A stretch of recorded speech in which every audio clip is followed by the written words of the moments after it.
What's up, everybody? Time for some Game of Thrones, and this is episode 5 of season 7.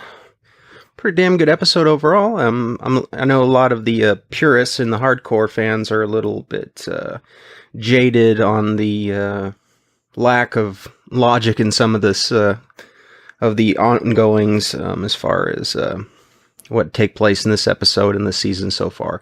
I don't mind it. Because, I like that they're focusing more on the action and the high fantasy and adventure elements of it, because, they're running out of time as far as the number of episodes they have to, work with. So they kind of have to trim the fat. And of course, in some ways, they probably could have handled things better, more logically, so on and so forth. But from an entertainment standpoint, I've liked the season and I really enjoyed this episode. It was satisfying, even, I'm sure we spent plenty of time nitpicking things here and there, but overall I enjoyed it, and that's pretty much what matters, because, I'm devoting all this time to this series, so I want to get some enjoyment out of it.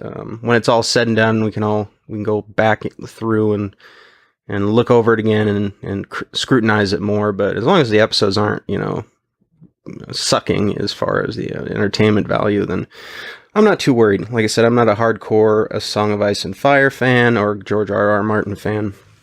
So I'm pretty familiar with what goes on in the books. I'm not, like I said, I'm not an expert. I'm not, spending every waking minute thinking up of, theories that have, or concepts that may or may not happen. And, like a lot of people, they're really obsessed over it. But anyway, I had to just refill my hummingbird feeder because my little friends out there were getting a little thirsty, and was going to put this video off, but I figured because I got more stuff going on tomorrow, if I put it off, it probably ain't going to happen. So let's rock and roll before I have to hit the hay. All right, we open up, returning to where we ended in the last episode. And not too surprising, Bronn and Jaime are out of the river or stream or whatever that they fell into after a failed attempt to skewer Daenerys Targaryen on a spear. And in the literal sense, not in the sexual innuendo sense. So, not too surprising. And of course, Bronn is like, my loyalty to you doesn't go to the grave as far as this kind of crazy crap that's going on. And I saw some people commenting, how far downriver were they really from where they got attacked, by the dragon, and wouldn't the Dothraki be looking for them if, given, she probably recognized by his armor that he was a higher up in the army and stuff. But like I said, it's just convenient for the plot, like a lot of stuff is. So we won't be too harsh on them for that, because like I said, if you wanted to go logistically every step of the way, you probably would need, I don't even know how many seasons to take care of all that. Yeah, so we've noticed this kind of mentality from Jaime before, as far as wanting to one and done it to end a conflict, because obviously when he was captured by Robb Stark's troops, he challenged Robb to a duel of some sort, and of course Robb was smart enough to realize that Jaime was the more skilled and seasoned fighter, and that the odds are that he'd lose. But at least in Jaime's to his credit, he does seem to seek the path of, or at least when it comes to these battles, the path of with the least amount of corpses, at least for his side. So yeah, and it's more of a reflection of his character arc, and and being more selfless. And Tyrion is surveying the aftermath, not aware of whether or not his brother survived or not, so he's looking through the wreckage and seeing all the burned corpses as the now prisoners of war of the Lannister and Tarly side are paraded over to the Dragon Queen, or Mother of Dragons, and of course, not too unexpected that Randall Tarly would stick, by his guns, or stick, to his code of honor or whatever it is. and not bend the knee because he sees a Targaryen with a dragon and a horde of foreigners and coming to the land and laying waste to things. So I don't think him as being, more patriotic in a sense, and more of the type to uphold his traditions and values as a Westerosi, or whatever you call the people that reside there, that he would choose to die by the dragon fire than bend the knee to her. And the son, it's unfortunate, but I think he, in a sense, became his own man because he wasn't listening to his father's commands as far as to stand down and bend the knee and continue the line. It's hard to, you wouldn't picture yourself in a position like that. Well, yeah, I want to get roasted by a dragon, but I think his how he appeared in the eyes of his father was far more important to him, and that was the choice he made. So I don't know about the rest of the Tarly line, but Samwell may now be the one that inherits the the seat at the family house. Even if he's a maester now, I don't know if that may prevent him from doing so, given and also with his Night's Watch vows and whatnot. But I don't think anybody's going to be coming after that sword anytime soon, that Valyrian steel sword. So it should come in handy for the battles to come. All right, so Jaime returns to give a report to his sister about just how thoroughly they got their asses kicked. And of course, now Cersei's pushed even further into a corner, so who knows how she will react. We saw her blow up the Sept and everybody when things got pretty hairy there. So it'd be hard to tell what she's going to do next. But Jaime reveals the truth about Joffrey's death. Cersei, I still don't think she gave two shits about her kids, but maybe she did, or maybe she just saw them as a vehicle by which that she could rule and and earn her father's love or whatever. So yeah, they are in a pretty deep shit right now as far as this war goes. And I don't, the Dothraki, like I said, the dragons are the big trump card, if you will. If they didn't, the dragons are dead. The Dothraki, you can find a way to defeat cavalry.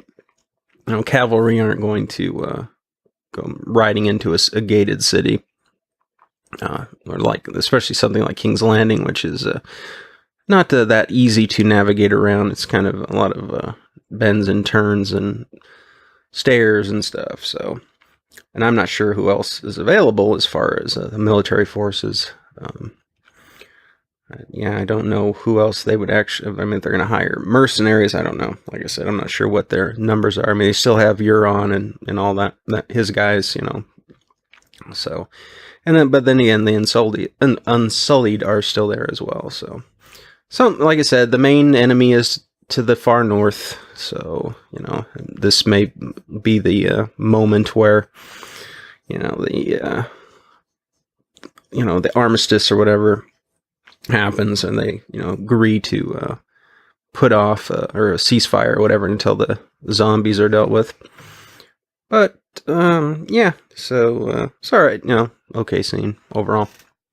And then we get a shift over to Dragonstone, a pretty cool scene where Jon pets Drogon, and I'm sure that was expected that Drogon would not be trying to bite his head off and would submit to his his wanting to pet him on the nose or whatever, because he's got the Targaryen blood, blah blah blah, and people expect him to be riding one of these dragons eventually, possibly Tyrion as well. So who knows, but not surprising. Yeah, it was a pretty cool scene. So, and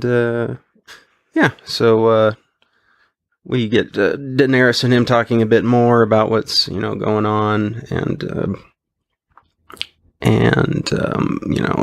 her feelings about the dragons, that they're her children, and not just, kind of beasts that are beasts of burden that are, there to serve her will. So she's definitely got a much deeper connection to them than probably anybody else would understand, given, she's the reason why they were hatched from their eggs to begin with.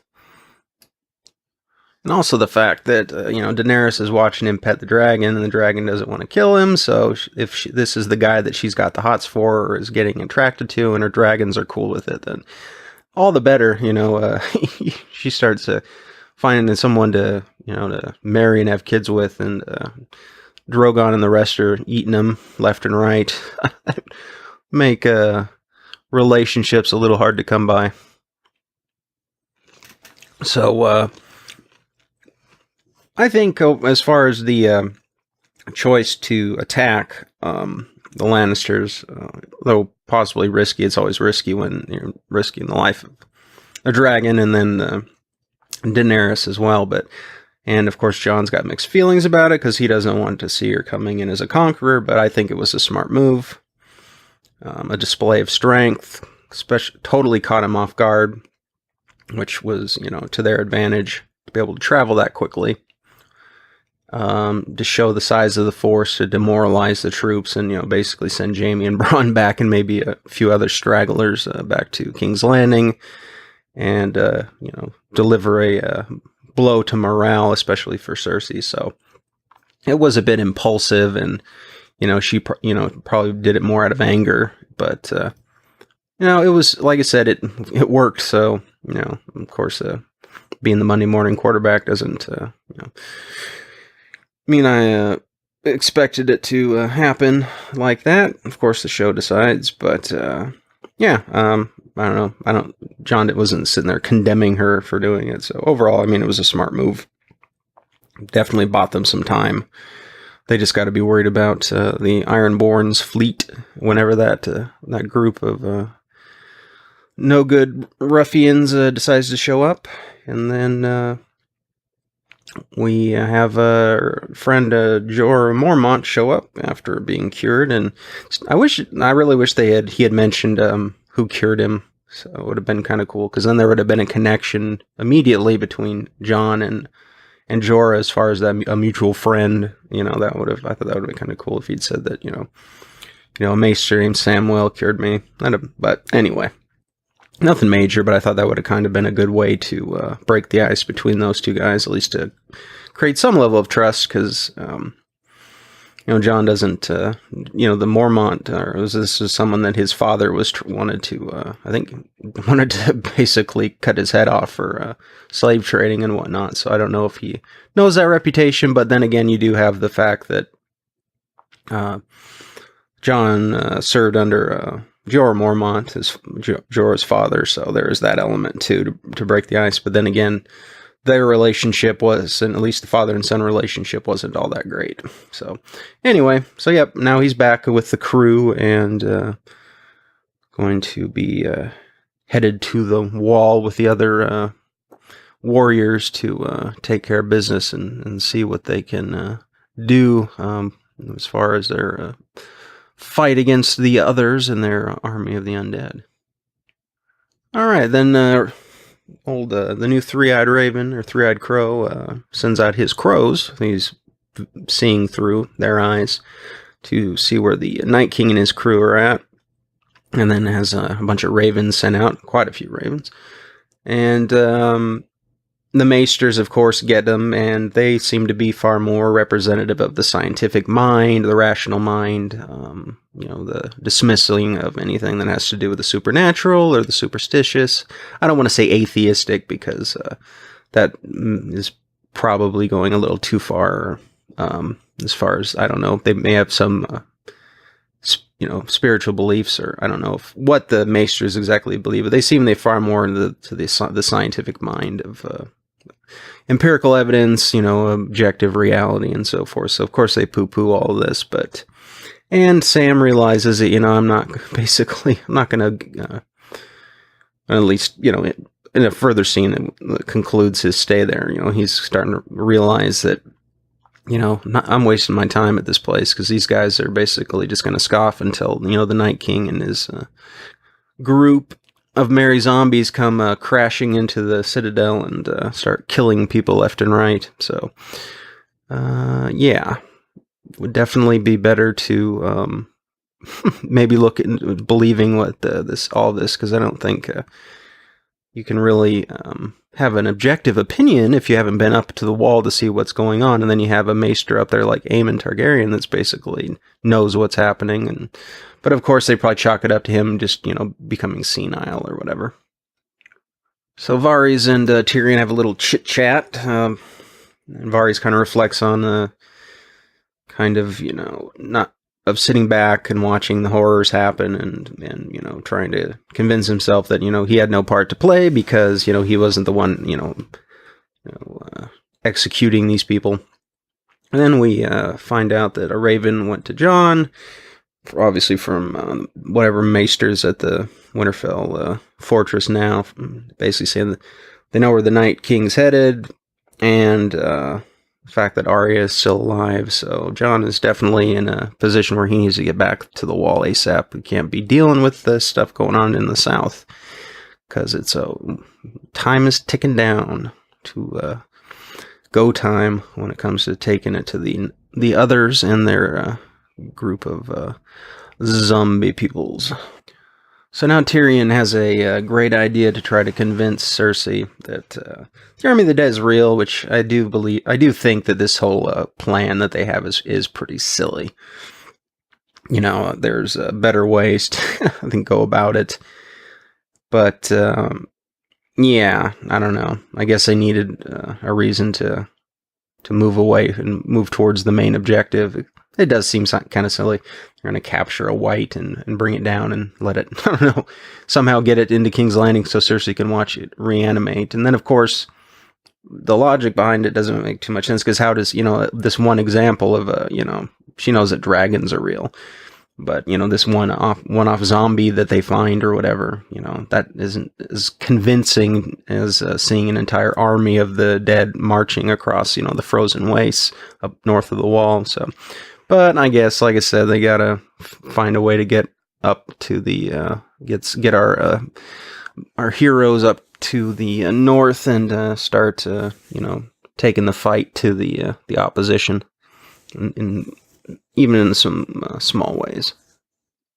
So Tyrion's gonna get smuggled in by the Onion Knight, who's done some smuggling in the past, and get him in there and see if he can convince Jaime.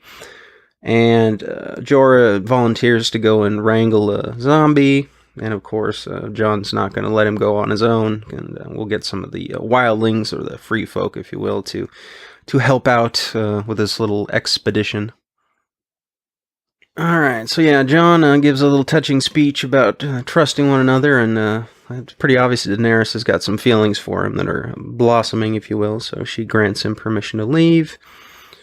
Then we're back in Winterfell, and Sansa's taking care of the political business, and Arya, of course, has now become kind of a little, I don't even know what her personality could be described as. She's, kind of a little sadistic, sociopathic in a way. At least anyone that isn't her family, it seems like. But, so she's, well, let's just get, cut off all their heads and, blah, blah, blah. And Sansa's trying to be a little bit more diplomatic about that and kind of teach Arya that is not the manner by which you conduct business with, the houses and their members of those houses that have sworn loyalty to your family.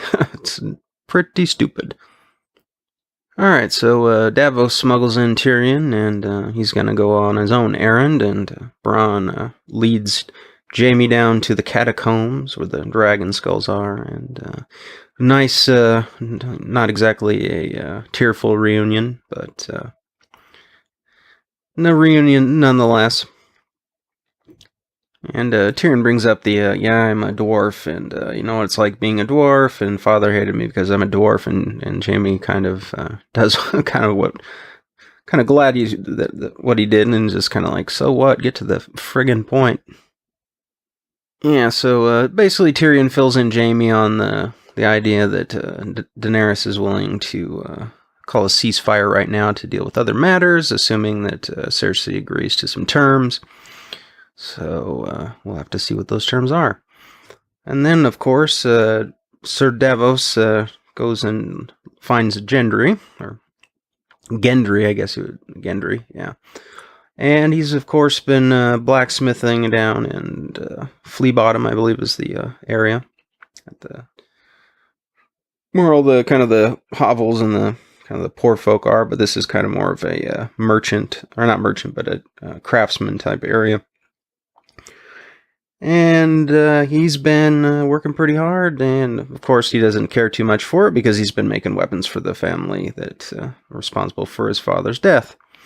And Davos, is like, yeah, we're going to head out, and I might need to tell you a couple things, but Gendry is pretty much like, I don't give a damn, I can get the hell out of here. And he's got that, shows him that Warhammer, and I don't know, the Warhammer looks kind of hokey to me. It looks like to be honest, it looks kind of like a big toy, at least the head of the hammer.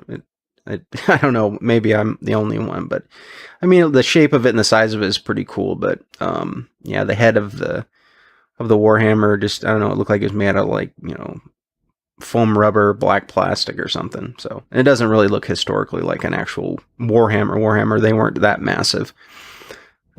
So I'm sure somebody out there that's into the medieval weapons and stuff will discuss the how realistic it actually is. But it's good that we've got another member of the crew that had some screen time earlier on, but kind of vanished out of the scene, is now back with everybody and gonna go up and kick some ass, hopefully. And then, of course, Davos, a couple of the gold cloaks find him. Or at least, I don't know, is that I guess the gold cloak. No, I guess, I don't know if those are the gold cloaks or not, just our city guard. I don't know, my terminology is all weird, whacked out. Anyway, he says, we got some fermented crab, it's gonna get, it's like, natural Viagra, and of course, that all works out well and fine, and then Tyrion comes and Gendry just bashes him over the head, and shows that at least he knows how to handle the weapon. And they get the hell out of Dodge while the getting's good. Alright, so Jaime brings back the information to Cersei. Cersei still is optimistic. I think she's just kind of slowly losing her mind. And Tyrion has got to bring the proof to show that everything is on the up and up. And then Cersei drops the hint that she's pregnant, and I think personally that I don't, like I said, how I would prefer it plays out is that she's lying to him, because she's very good at manipulating him, and he's all, he goes back, and then she does something horrific, and then he's done with her, and hopefully, if that's, the last straw is the fact that she's, lied about it. I mean, because the prophecy's been fulfilled as far as her children dying, so. I mean, the only thing that could happen is a miscarriage or something, which would, kind of be a little too soap opera-ish for my taste. But if she was lying in order to keep Jaime, under her thumb for as much as she still can, then I think that would be preferable to the storytelling. But Cersei still thinks that, we got to be, we just got to be clever and we'll find out a way. But I think she's willing to. If it means Daenerys not attacking anymore, I think she'd be crazy not to agree to that. Alright, so Gendry's back over at Dragonstone, and instead of keeping his identity secret, he pretty much just comes straight out and tells Jon who he is, and it's kind of it's an interesting thing. The bastard of Robert and the bastard of Ned, or at least we think, are teaming up, kind of like their fathers did to fight an enemy, so. I mean, with more development, in a story-wise, that it could have been a little more cool, but, it's just kind of like, okay, yeah, that's, kind of, we're seeing the parallels, but these two characters don't have exactly much interaction with each other, so. Anyway, it's still kind of cool. Like, Gendry doesn't give two shits about whether or not Jon knows who he is, because he's not trying to make claims to the throne or anything. He just wants to, fight the real enemy. Whoever they are, and not sit back and let everything happen without him. So Tyrion and Jorah have a little bit of banter about their past experience or adventures, and then it's a send off for everybody. And Jon wishes Daenerys good luck, yada yada yada. And then we have Sam over at the Citadel. Looks like he's bored out of his mind, and decides, I'm gonna take action and not just sit back and let other people be heroes. And I'm gonna be proactive and put my name in the history books too, and make my mark with all that's going on. So he takes a bunch of stuff probably pertinent to their situation, and heads out with Gilly and the baby. And well, finally, before we get to the the last scene, we have Littlefinger doing his spy master stuff, and talking to different people, getting a piece of paper from somebody, and going into his room, coming back out, locking it, and then of course Arya, the spy master ninja that she is, picks the lock, goes into the room, gets the piece of paper that had, I guess it was Sansa's confession, or against her father, or in favor of King Joffrey, or whatever she was forced to write. I'm assuming that's what it is, to plant, some ideas in Arya's head. And of course, Littlefinger had set it up all along. He's sitting there kind of watching from the shadows. So Arya obviously was not too bright when it comes to reading the political side of things. She may be good at the spy,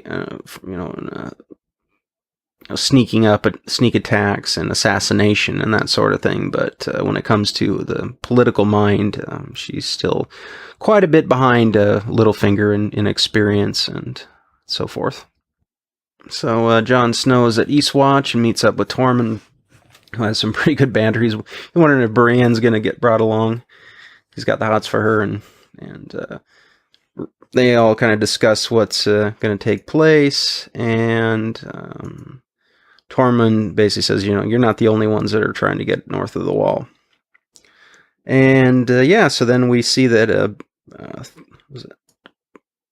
we got Beric Dondarrion and his Red Priest, was it Thoros, I believe, and then we have Sandor Clegane, the Hound, all down in the dungeon, and of course everyone seems to know, or at least not necessarily know everyone, but there Gendry recognizes the Brotherhood without banners because they sold him to Melisandre, or handed over to Lady Melisandre, and he was supposed to be sacrificed when Stannis was on his mission and quest at her behest, and so he's not a fan of them. Then, of course, Mormont knows some of the, knows one of the guys, and then Tormund finds out that he's a Mormont, and